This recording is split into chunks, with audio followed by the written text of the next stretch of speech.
Hello everybody, welcome to GASP Paranormal. GASP stands for Ghost and Spectral Phenomena. Paranormal, as defined by Webster's, is something that cannot be scientifically explained. There are two types of paranormal activity. One is residual and one is intelligent.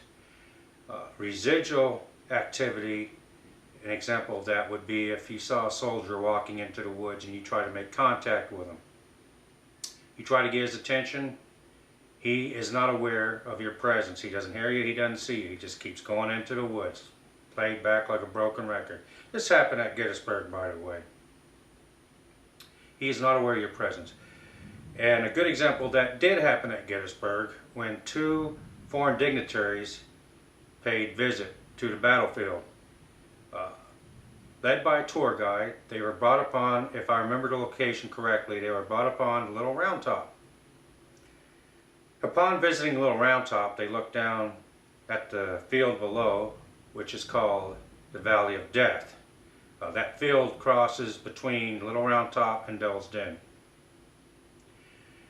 When they looked down on that field, they saw a full Union regiment, fully armed, fully dressed, fully equipped, and they were doing drills, precision drills. And these two dignitaries were impressed. They were, wow, these guys are sharp. As the drills finished up, these soldiers marched off into the woods and disappeared. So, when they went back to the office, these two dignitaries thanked the office for putting on a demonstration. And the people at the office were surprised, said, well, what are you talking about?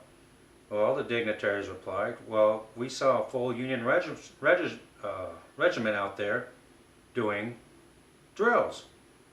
And the people at the office says, that's not possible. There are no reenactments assigned that day. In fact, there are no reenactors on that battlefield that day. So what they saw apparently was a residual manifestation of not one, but several apparitions in unison carrying out their drill routine. Pretty impressive. Now, the other side of the coin is an intelligent manifestation. This is where if you come across a spirit, an apparition, what have you, they're aware of your presence, and sometimes they will acknowledge your presence. For example, I have trigger objects here. These trigger objects, I can ask yes and no questions to a spirit.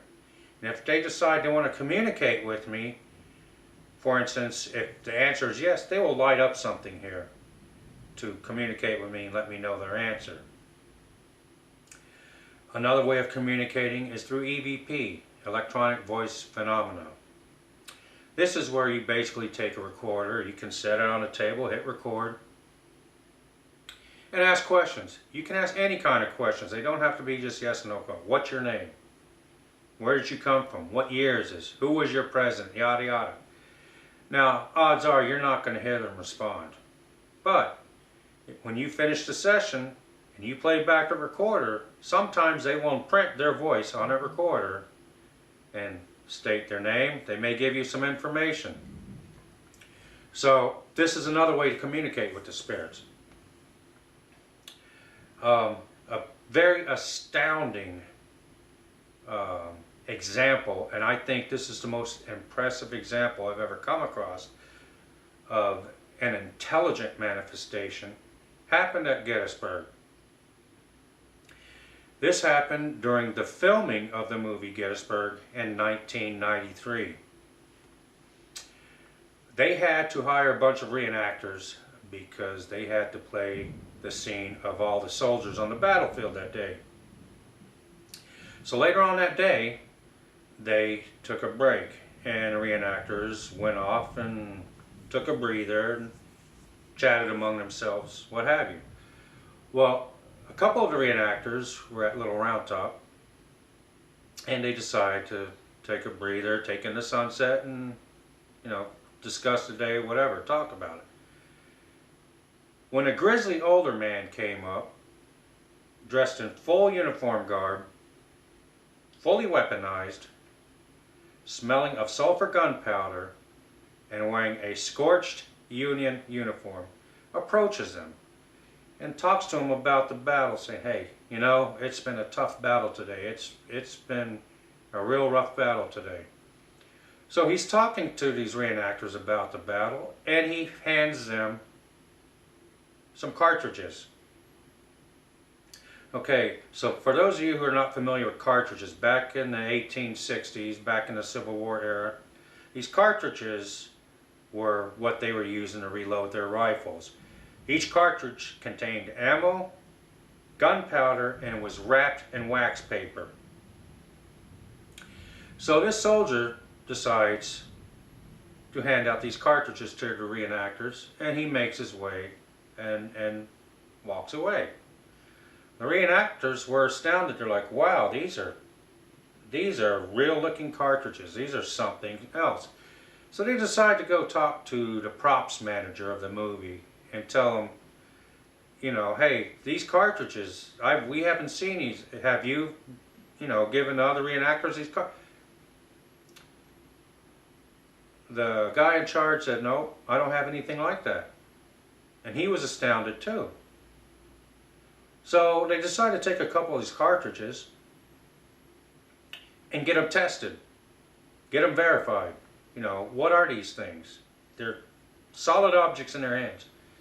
Come to find out, these are authentic, real, actual cartridges from the Civil War era. Brand new, never used, wax paper enclosed, everything. So the astounding part is, not only did they see a full body apparition,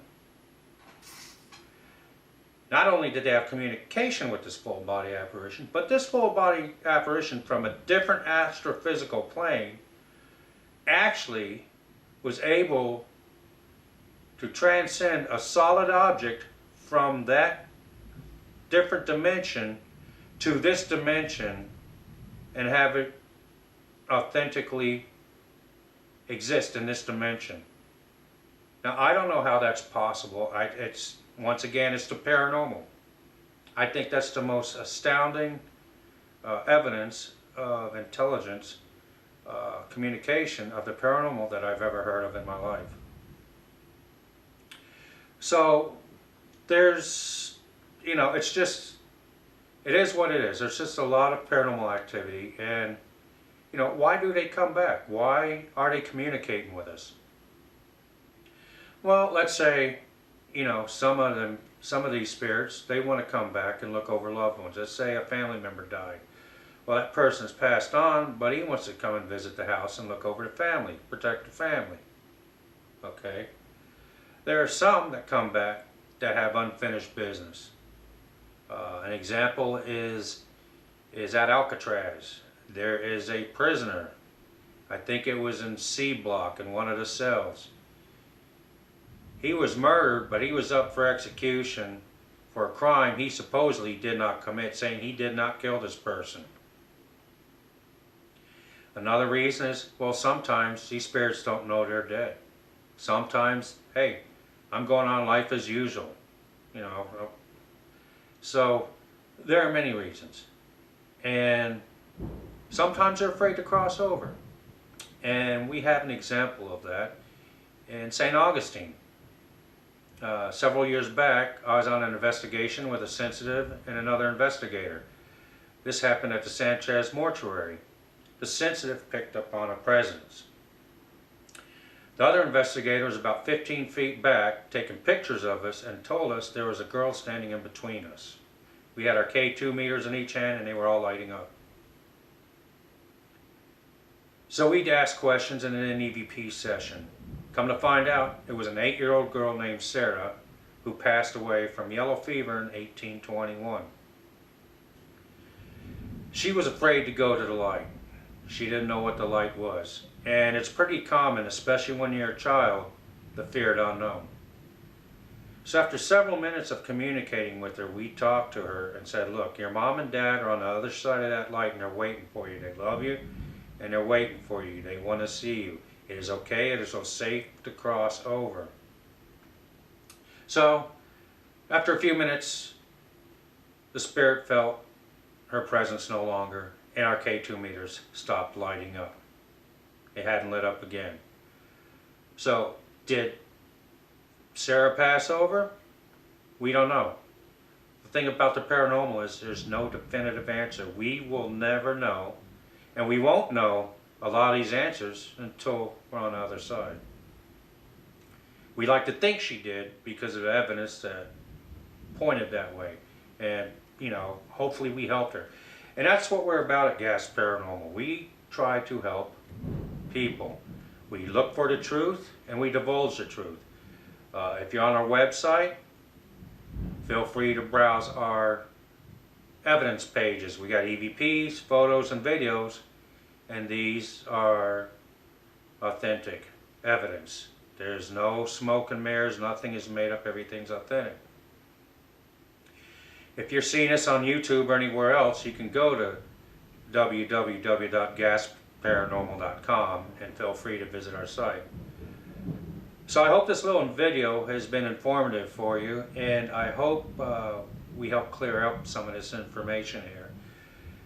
If you have any issues and want to drop us a line, or if you are having issues with the paranormal that you need for us to come and investigate or look at, be it at your residential or your business, feel free to go to our contact page and drop us a line.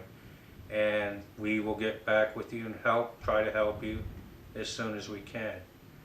So once again, I hope you enjoyed this short video, and I hope you enjoy our website. By the way, I'm filming this on Friday the 13th, and it's storming out.